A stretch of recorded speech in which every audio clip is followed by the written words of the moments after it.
so you know the history. There was a time, bro, you got to understand something. This all started because I believe J.J. Dillon went to WCW and Bruce Prichard wanted his job. That's how this all began. Prichard and Cornette were doing the writing. JJ left. Bruce wanted the job in talent relations. Okay? So Bruce gets the job in talent relations. Vince puts me in Bruce's spot of the writing TV. So it was Vince, me, and Cornette for a while. Okay? Bro, I don't know what happened.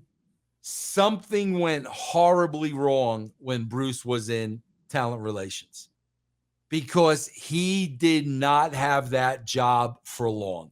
I don't know what happened. To this day, bro, I don't know what happened, but it's almost like as quickly as he was in there, he was out. So now he was out. That's probably when JR came in. Now Bruce is in no man's land. Okay? So now, bro, Bruce is starting to play politics to get his old job back, which I now have.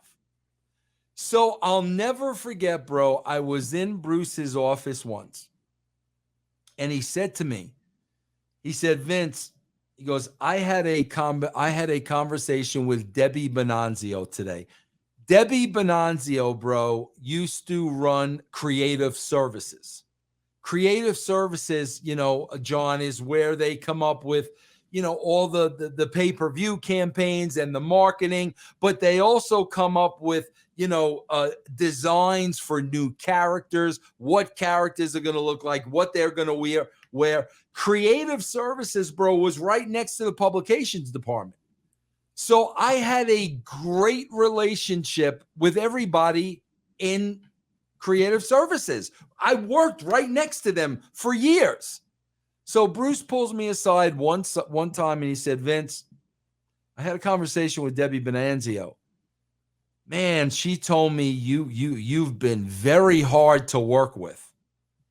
I got to tell you, John, like I was absolutely shocked. Like, what? Like, I worked really well with Debbie, and I knew Debbie really, really well. And I was really saddened by this. And I'm thinking, what was it, a conversation? What happened? So, see, bro, this is where Bruce made a mistake because he didn't know me that well. And I don't play the wrestling game. John, what do you think's the first thing I'm going to do? Go to Debbie, see what happened. Exactly. So I go right to Debbie. I said, Debbie, man, if I offended you in any way, you know, I said, I am sorry. I'm not sure what I did. She goes, Vince, what are you talking about? And I'm like, Bruce told me that you told. She goes, Vince, I never had a conversation with Bruce Prichard about you. Oh, okay. So now I'm like, oh, okay. So, bro, I got to be honest with you.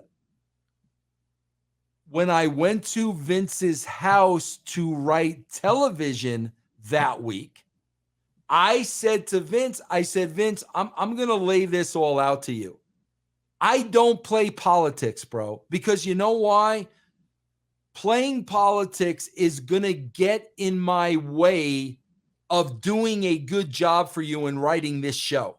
My priority should be 100% on writing this show and not dealing with bullshit politics. I don't want to deal with politics, bro. I don't care if it's the wrestling business. I don't care if it's the way of the business. I don't want to deal with it. So he's like, okay, Vince, what happened? So I laid out the exact story. Bro, from that day forward, Bruce never effed with me again. So I don't know if Vince read him the riot act.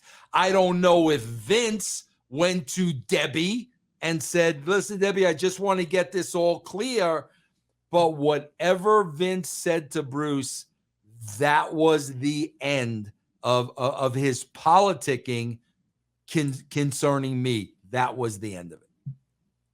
Very interesting. Bruce making stuff up. Wow, it's crazy.